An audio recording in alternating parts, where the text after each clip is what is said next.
ॐ अज्ञानतिमिरन्धस्य ज्ञानाञ्जनशलाकया चक्षुरुन्मिलितं येन तस्मै श्रीगुरुवे नमः। नमो विष्णुपादाय कृष्णपृष्ठाय भूतले श्रीमते भक्तिवेदान्त स्वामीति नामिने। नमस्ते सरस्वते देवे गौरवाणी प्रचारिणे निर्विशेषा शून्यवादी पाश्चात्यदेशतारिणे। जय श्री कृष्ण चैतन्य प्रभु नित्यानंद श्री अद्वैत गदाधर शिवासादि गौर भक्तवृंद। हरे कृष्णा कृष्णा कृष्णा हरे हरे, हरे रामो राम रामो हरे हरे। हरे कृष्णा। तो लास्ट टाइम कल मैं 2.14 देखा था, 2.15 जो श्लोक है उसको स्टार्ट किया था। तो आज 2.15 जो श्लोक है उस पर चर्चा करेंगे। तो भगवान गीता में बताते हैं 2.13 में कि किस प्रकार से ये जो थ्योरी कि हम शरीर नहीं हम आत्मा है, देहिनोऽस्मिन् यथा देहे कौमार यौवनम जरा तथा देहांतर प्राप्ति धीरस्तत्र न मुह्यति। फिर 2.14 में भगवान बताते हैं इस थ्योरी को अगर हमको अपने जीवन में रियलाइज करना है तो किस चीज का पालन करना पड़ेगा। मात्रा स्पर्शास्तु कौन्तेय शीतोष्ण सुख दुःखदा आगम पाइनो नित्या ताम स्थितिक्षस्व भारत। तो हमको इस संसार में सुख दुख मान अपमान हानि लाभ ठंडी गर्मी इसको सहन करते हुए अपने कर्तव्य पे फोकस करना पड़ेगा। और जब हम ऐसा करेंगे तो हमको क्या प्राप्त होगा, वो 2.15 यम हीना व्यथयन्ते ते पुरुषं पुरुषर्षभा सम सुख दुखम धीरम सो अमृत तत्वाय कल्पते। ये श्लोक पे आज चर्चा करें। तो अगर कोई व्यक्ति जो है संसार में सुख दुख को सहन करते हुए संसार में अपने कर्तव्य में लगा रहता है तो क्या है, अमृत तत्वाय कल्पते। तो वो जो अमृत तत्व है उसको वो प्राप्त करता है। यहाँ पे जो श्लोक है 15, इसमें भगवान अर्जुन को बोल रहे हैं पुरुषर्षभा, पुरुषों में सर्वश्रेष्ठ। ऋषभ मीन्स श्रेष्ठ, best of the human beings. ये ज्यादातर इस संसार में जो मनुष्य है वो प्राय अपनी परिस्थितियों को बदलने का प्रयास करता है और बहुत सारी ऐसी परिस्थितियां उसके जीवन में रहती हैं जिसको बदला नहीं जा सकता।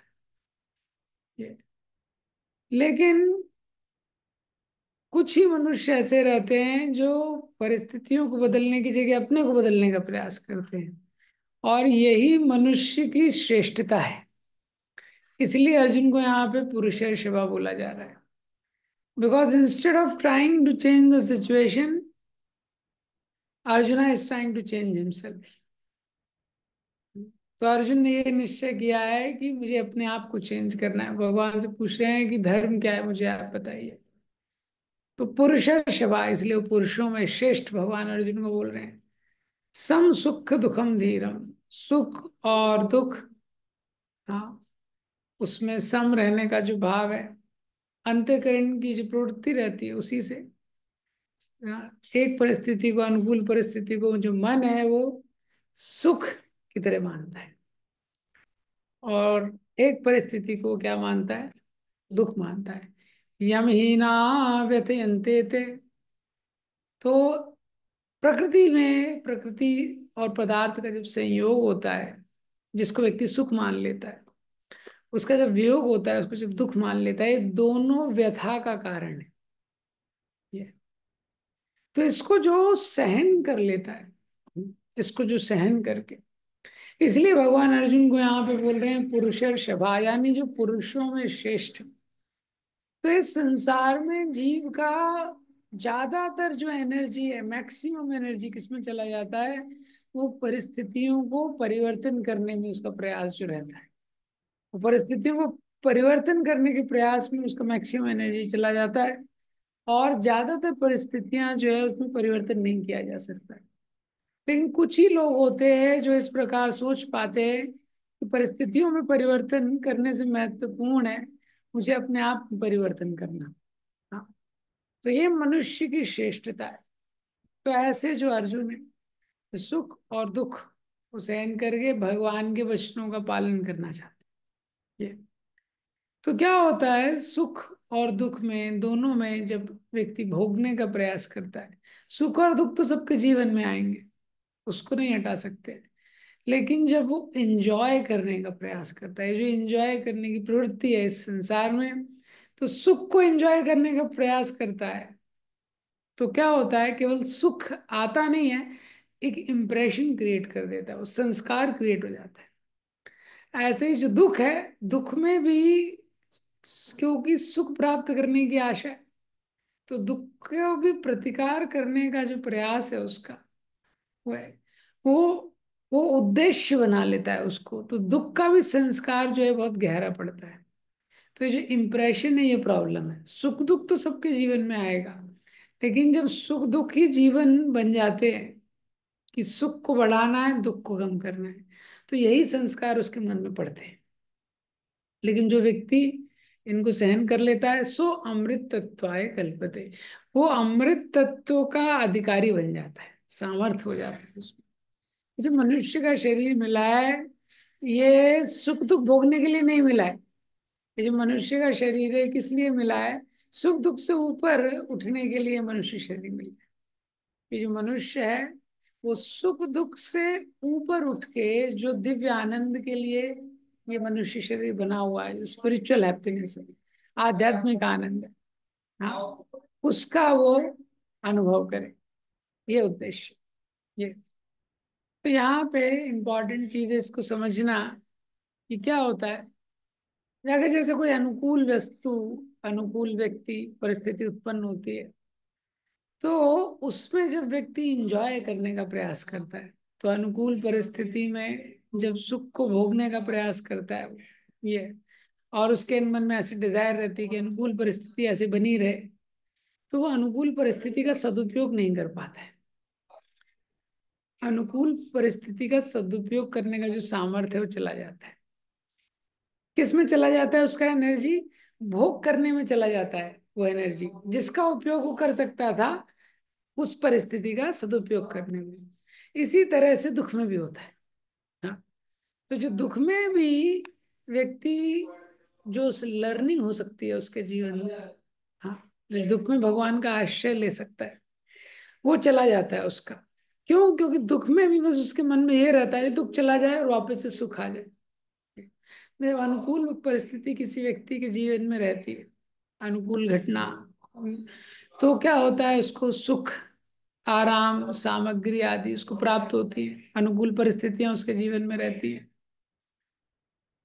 तो जब वो ये समझता है कि ये जो अनुकूल परिस्थिति है, मेरे पास जीवन में जो भी सामग्री है, जो भी अनुकूल उत्पन्न हुआ है, ये मेरे लिए नहीं है, हाँ, ये मुझे किसी की सेवा में लगाना है, भगवान की सेवा में लगाना है, ये, और जो मुझे प्राप्त हो गया है, बस इसमें निर्वाह बुद्धि रहनी चाहिए, निर्वाह करना है, जीवन का निर्वाह करना है, ऐसी बुद्धि रहनी चाहिए, तो वो चीजों का उपयोग कर पाता है दूसरों की सेवा में।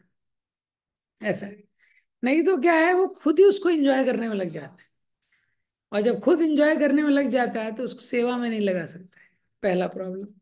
दूसरा प्रॉब्लम, अगर किसी व्यक्ति को भगवान ने जो भी है, स्वास्थ्य है, बुद्धि है, शक्ति है, धन संपत्ति है, हाँ, एक लेवल से ज्यादा दे दिया, एवरेज से थोड़ा भी ज्यादा दे दिया, तो जब वो दूसरों की सेवा में उसको नहीं लगाता है, भगवान की सेवा में नहीं लगाता है, तो उससे अनर्थ भी पैदा हो जाते हैं। ये इसी तरह है जब व्यक्ति दुख में होता है, तो जब वो दुख में होता है, तो दुख का मेन कारण तो है सुख की इच्छा, जो प्रहलाद महाराज बताते हैं 7वें स्कंद में, कि दुख का मेन कारण क्या है, सुख की जो आशा है कि निरंतर हमारा सुख बना रहे। तो जब प्रतिकूल परिस्थिति आती है तो दुखदाई हो जाती है। तो जब व्यक्ति दुख में रहता है, तो अगर वो सिद्धांत, तो दुख को केवल जो दुख में ये सुख की जो इच्छा है उसके कारण उसको दुख होता है। लेकिन जब दुख में वो समझ जाएगी संसार का, तो संसार में तो दुख है ही, लेकिन ये दुख का अगर मैं उपयोग करूंगा तो बड़े दुख से बच सकता हूँ, तो वो इतना दुखी नहीं होगा। जैसे कोई रोगी रहता है तो उसको कड़वी से कड़वी दवाई पीनी पड़े तो भी उसको दुख नहीं होता। हाँ, जबकि उसको प्रसन्नता होती है। उसको लगता है कि ये दवाई अगर मैं पीऊंगा तो मेरा जो रोग है पूरी तरह से नष्ट हो जाएगा। जैसे किसी के पाँव में कांटा लगता है तो वो दूसरा व्यक्ति उसका कांटा निकालता है सुई से। जब सुई से कांटा निकालता है तो कई बार वो और घाव बन जाता है, कांटा निकालने के लिए थोड़ा घाव बन जाता है। तो घाव होता है, उसके पाँव में सुई की चोट भी लगती है, वो सिसकता है, थोड़ा उसको कष्ट होता है। फिर भी कांटा निकालने वाले व्यक्ति को कभी ये नहीं बोलता तुम छोड़ो, कांटा मत निकालो। क्यों? क्योंकि उसको पता है कि एक बार कांटा निकल गया ना, सदा के लिए पीड़ा दूर हो जाएगी। इस बात को लेके उसको बड़ी प्रसन्नता होती है। हाँ, तो ऐसे क्या है, वो दुख का भी क्या है, वो सदुपयोग कर लेता है व्यक्ति। तो ये सिद्धांत यहाँ पे बताया जा रहा है। हम्म, कि हमारे जीवन में जो परिस्थिति आती है उसका सदुपयोग करना महत्वपूर्ण है। ह्यूमन लाइफ है, ये बहुत स्पेशल लाइफ है। बाकी जो योनियां रहती हैं उसको भोग योनि बोलते हैं। तो भोग योनियों में सुख दुख, मान अपमान, जो भी उनके जीवन में एज इट इज जो प्राप्त है वही करते रहते हैं। तो जो भोग योनि है पशु वगैरह, वो भी यही करते हैं। सुबह उठते ही बोलना शुरू करते हैं ब्रेकफास्ट कहाँ है, ब्रेकफास्ट कहाँ है, ब्रेकफास्ट कहाँ है। हाँ, जितने भी पशु पक्षी हैं सब सोचते हैं घर कब बनेगा, घर कब बनेगा, घर कब बनेगा। हाँ, वो लोग ये कौन सी जगह घोंसला बनाना है, ये बनाना है। मनुष्य जीवन क्या स्पेशल है। हाँ, तो पहला प्रिंसिपल इस श्लोक में बताया जा रहा है, what can't be cured has to be endured. जिसमें परिवर्तन नहीं कर सकते उसको सहन करना पड़ेगा। दूसरा सिद्धांत, मनुष्य बनने के बाद we have to redefine what is valuable for us. एक बार मनुष्य शरीर मिला है तो ये समझना महत्वपूर्ण है कि हमारे लिए क्या इम्पोर्टेंट चीज है ये। हाँ, क्या हमारे लिए इंतजार कर रहा है। अगर हम ये क्षणिक चीजों को थोड़ा सहन कर लेंगे तो कितनी उच्च चीज हमको प्राप्त हो सकती है। हम्म, कितनी उच्च चीज हमको प्राप्त हो सकती है। तो ये जो सहन करने का जो सिद्धांत 2.14 में बताया है, ये केवल बिगनिंग है। इसको थोड़ा सहन करेंगे तो बहुत कुछ प्राप्त करेंगे। गोल क्या है? ट्रांसेंडेंस। ब्रह्मा जी बताते हैं, तत्तेनुकंपा सुसमीक्ष्यमानो भुंजानि एवात्मकृतं विपाकम हित्वाग वपुर्विर्विदधन् नमस्ते जीवेत मुक्ति पदे सदाय भाग। जो व्यक्ति इस संसार में जो परिस्थितियां उत्पन्न होती हैं, तत्ते अनुकंपा, भगवान की अनुकंपा मार के, वेदधन नमस्ते, हाथ जोड़ के उसको स्वीकार कर लेता है। तत्ते अनुकंपा, तत्ते अनुकंपा सुसमीक्षमानो भुंजानी ये बात। हाँ, तो जो भी सुख दुख, सुख और दुख दोनों ही व्यथा है, उसको सहन कर लेता है। मतलब सुख और दुख दोनों में वो ये ध्यान रखता है कि मैं उद्देश्य से भटकू नहीं। ये भगवान की कृपा मान के, विद धन भुंजान, ये बात मैं ऐसा जान के मैंने ही कुछ कर्म किया होगा उसका फल मुझे मिल रहा है। तो जीवेत मुक्ति पदे, मुक्ति पद का वो अधिकारी बन जाता है जो इस श्लोक में बताया जा रहा है। मुक्ति पद का दे। इसलिए पहले के समय में जो जीवन की शुरुआत से ये शिक्षा दी जाती थी, बच्चों को गुरुकुल भेजा जाता था। हाँ? तो गुरुकुल में उनकी ट्रेनिंग होती थी जीवन के शुरुआत में ही। सबसे महत्वपूर्ण इंद्रिय संयम की ट्रेनिंग, मन को कंट्रोल करने की ट्रेनिंग, और जीवन का उद्देश्य क्या है इसकी ट्रेनिंग। हाँ, तो इसीलिए वो लोग जीवन में इतना अफेक्ट नहीं होते थे। एक बार गुरुकुल का ट्रेनिंग मिल गया ना, उसके बाद कोई गृहस्थ बन गया, कुछ बन गया, लेकिन वो जीवन में उनका जो फोकस है वो एकदम क्लियर रहता था कि मुझे क्या प्राप्त करना है। इसमें उनके मन में संशय उत्पन्न नहीं होता। ये क्योंकि जब गोल है तब व्यक्ति सम सुख दुखम धीरम, सुख और दुख को सहन कर सकता है। जैसे आपने देखा होगा कभी कभी एग्जाम होता है ना, किसी को आईआईटी का एग्जाम देना है, मेडिकल का एग्जाम देना है, या एसएससी का एग्जाम देना है, सिविल सर्विसेज का एग्जाम देना है। तो सेंटर कहाँ कहाँ पड़ते हैं एग्जाम के? कोई ये स्कूल में पड़ गया, कोई वो स्कूल में पड़ गया, कहीं कहीं एकदम दूर दूर के स्कूल में ही पड़ जाते हैं सेंटर। ये जब एग्जाम देने कोई व्यक्ति जाता है किसी सेंटर पे, किसी स्कूल पे, किसी भी परीक्षा का एग्जाम, या टेंथ में ही जब अलग अलग जगह सेंटर पड़ा करते थे टेंथ के एग्जाम, तो जब वो स्टूडेंट एग्जाम देने जाते हैं तो जिस स्कूल में जाते हैं उसका बिल्डिंग नहीं देखते।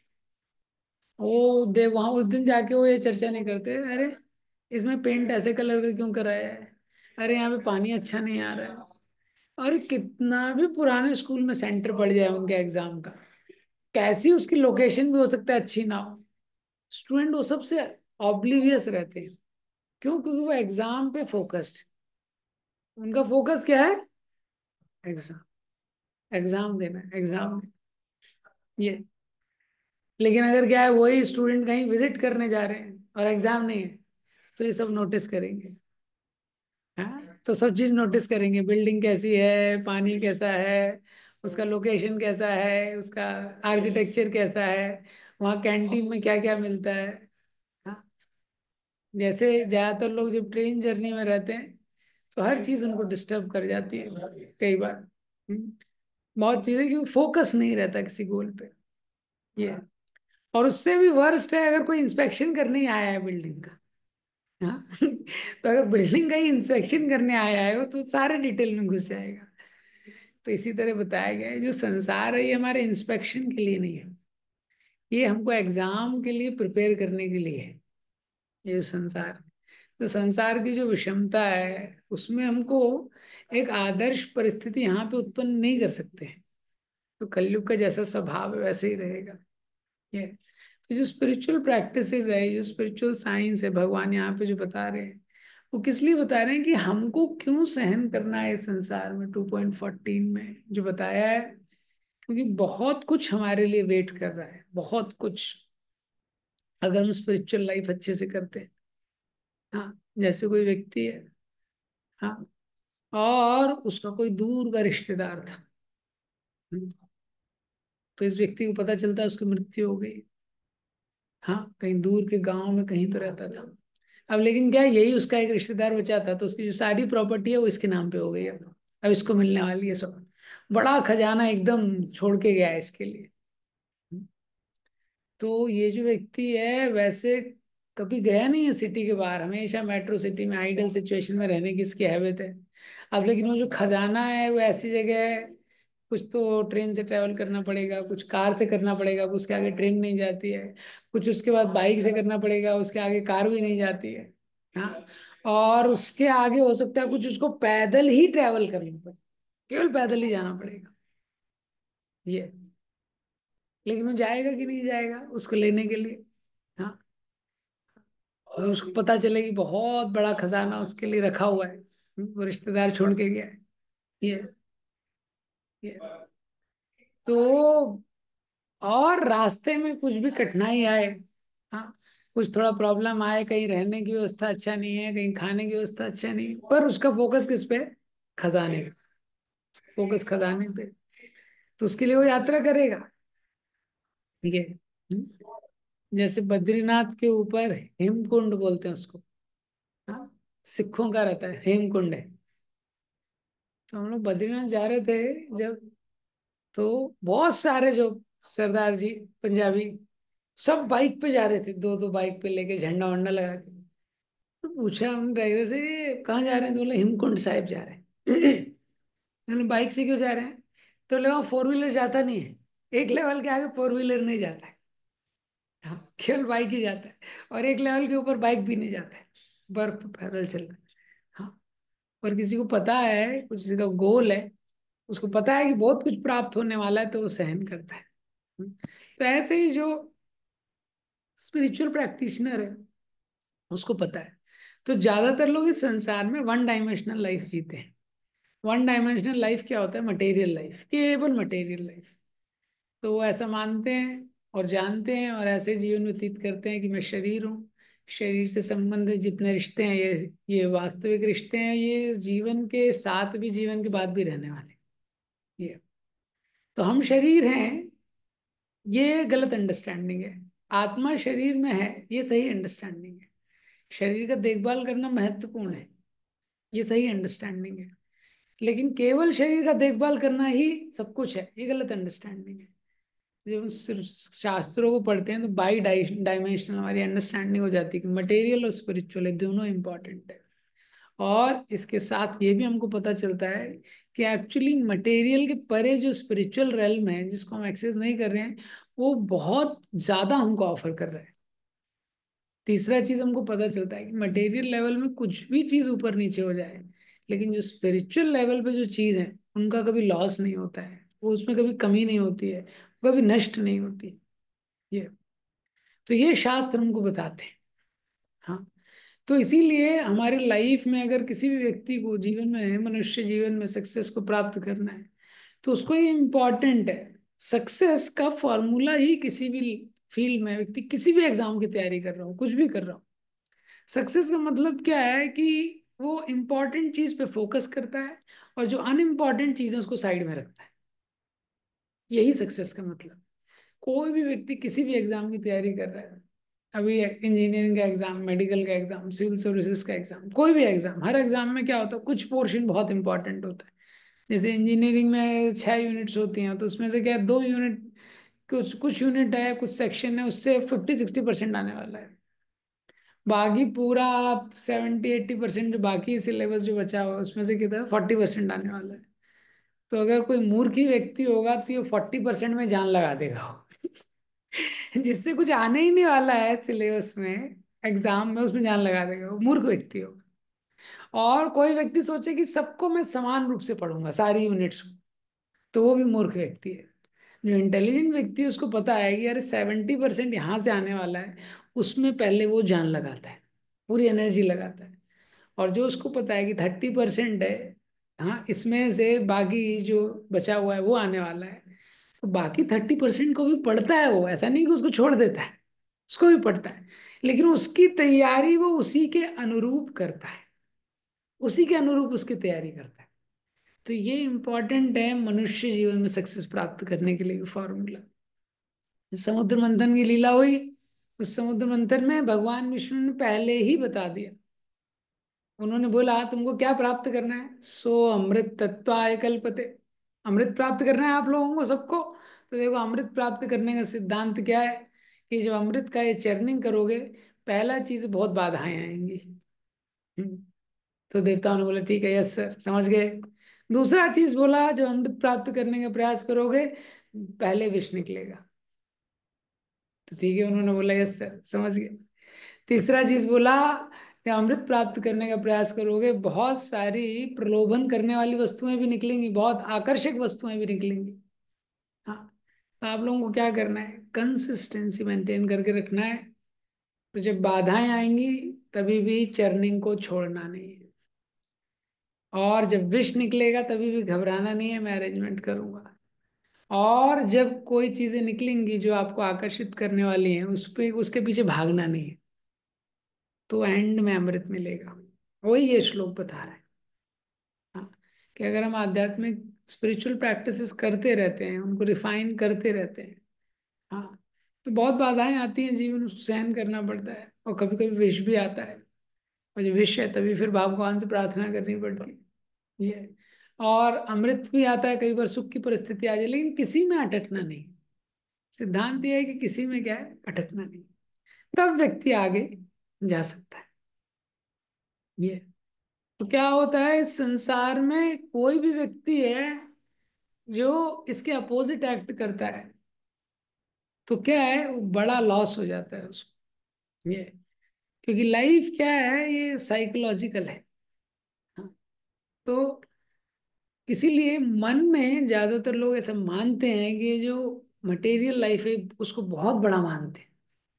हाँ, मटेरियल लाइफ में आदमी की हेल्थ भी खराब है तभी बिजनेस में जाएगा वो, हेल्थ भी खराब है तभी भी कंपनी में जाएगा, छोड़ेगा नहीं। ये, लेकिन स्पिरिचुअल लाइफ को उतना सीरियसली हम लोग जनरली नहीं लेते।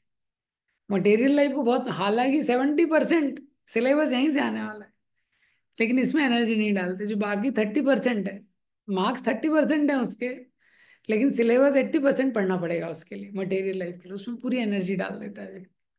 तो क्या होता है, we make small things unnecessarily big, और उसके कारण क्या होता है, जो बिग थिंग्स है we don't have time for it, ये हो जाता है।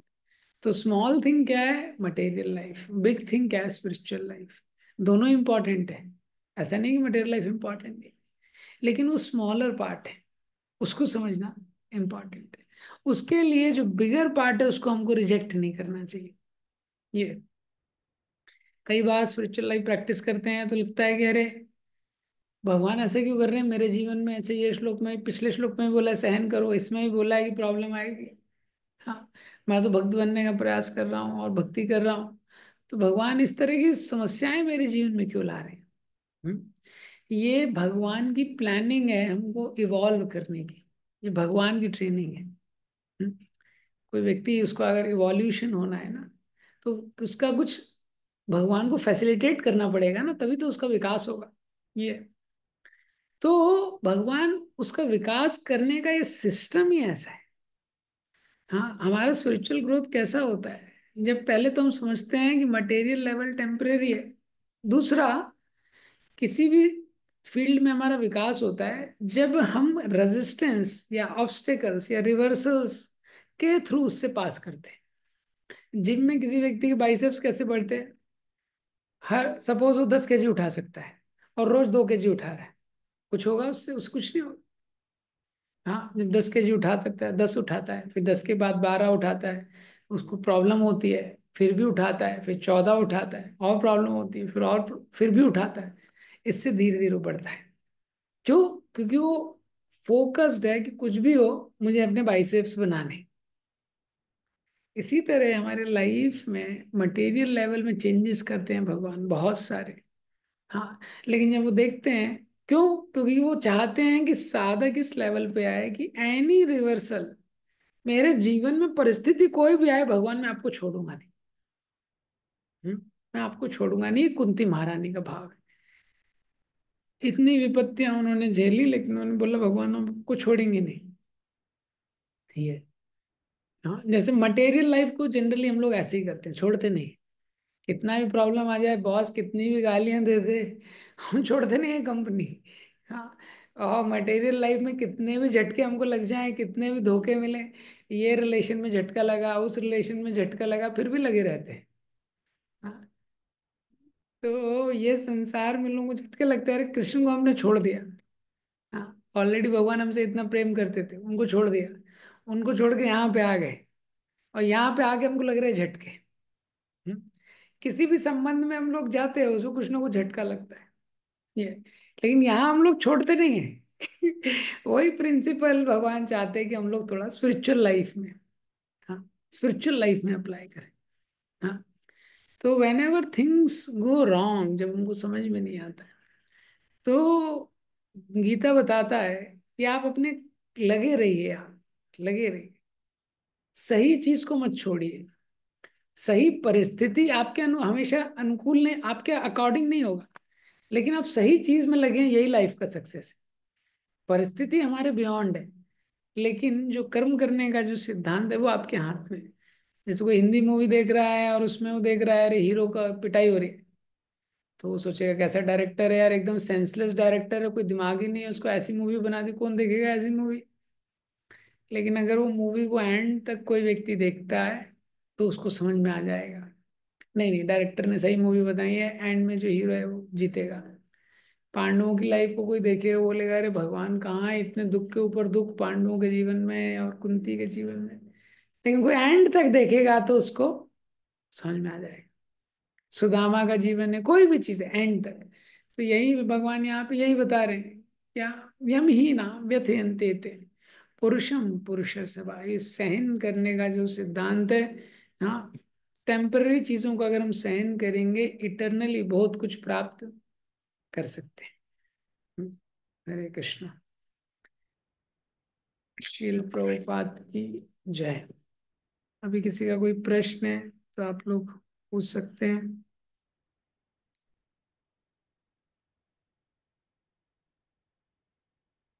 Yes,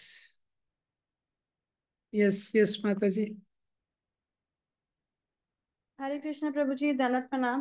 Thank you so much for the wonderful class. Prabhuji, my question is that we are used to of the sanskaras, you said, impressions that we had in the past. But when the good things we get accustomed to very fast, but the bad things we do not get accustomed to that fast. So everybody has a way of living. So when there is a change in that, positive change, we are very happy to accept it. But the negative changes, we are not, able to tolerate it. So for example, you gave the example of the school and the exam, that when we are going to a center to give exams, we don't really mind much. But when we are going there, that we have to go every day, then we are really really worried. And you gave the example of the train also.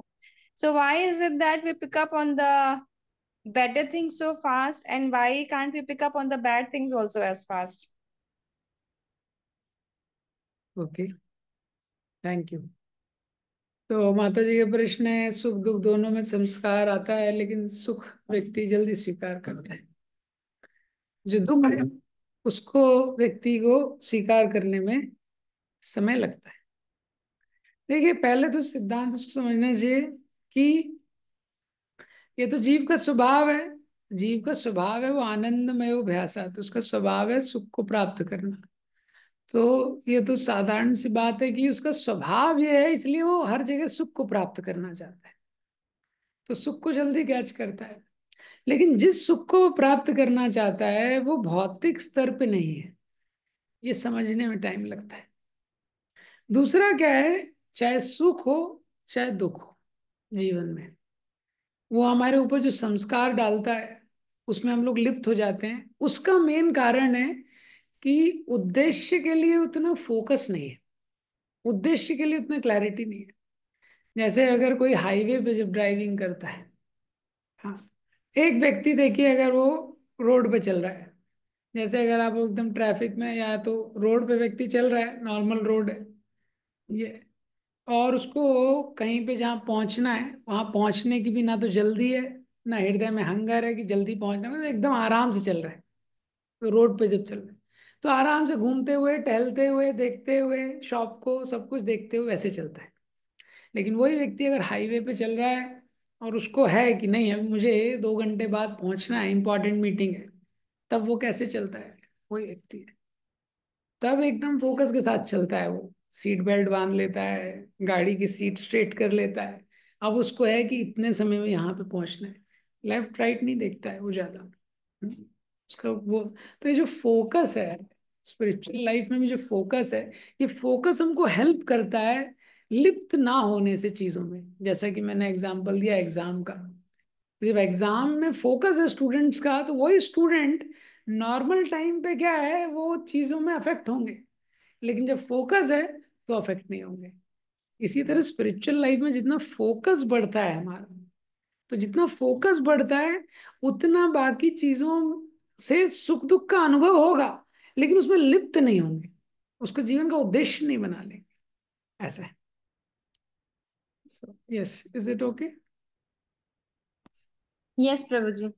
Yes, yes, yes sir, yes माता जी, रासमंजरी माता जी।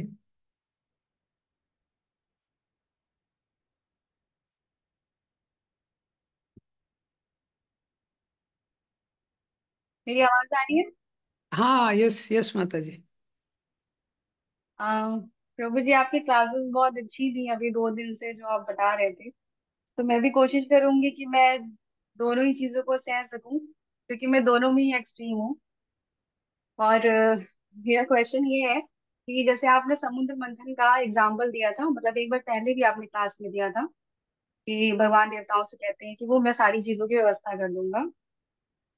तो जब भगवान व्यवस्था कर सकते हैं, तो फिर उन्होंने असुरों की सहायता क्यों ली?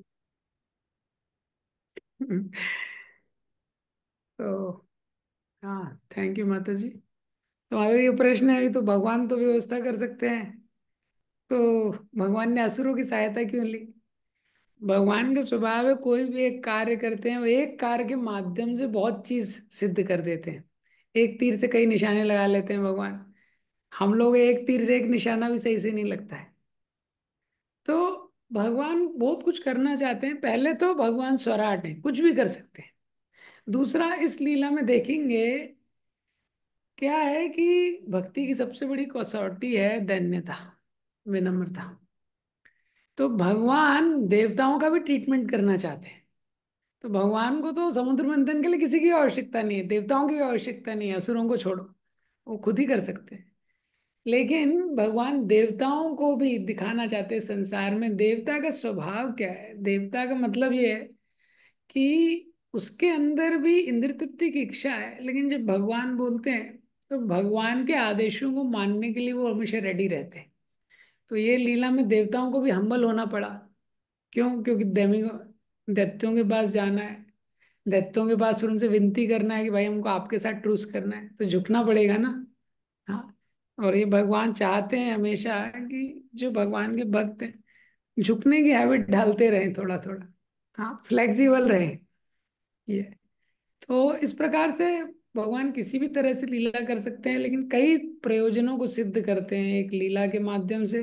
तो उसमें से एक प्रयोजन ये था इसमें, हाँ, कि भगवान दिखाना चाहते थे कि अगर हम फ्लेक्सिबल हैं भगवान की योजनाओं के लिए तो कैसे। भगवान ने प्रॉमिस किया, तो डेमिगॉड्स फ्लेक्सिबल थे।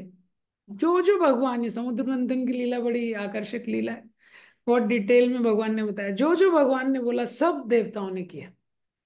हाँ, काफी कुछ उनको टॉलरेट करना पड़ा उसमें, लेकिन उनको भगवान ने फिर अमृत पिलाया। तो भगवान बोलते हैं कि अगर मेरे सिद्धांतों के आधार पे, शास्त्र के आधार पे आप अपने जीवन को यापन करने का प्रयास करेंगे तो मूवी के बीच में कुछ भी हो, एंड में आपको अमृत मिलेगा। ये उसके लिए उन्होंने देवताओं का उपयोग किया, देवताओं को भी कितना हम्बल किया, लेकिन एंड में अमृत दिया सिद्धांत सिखाने के लिए। यस।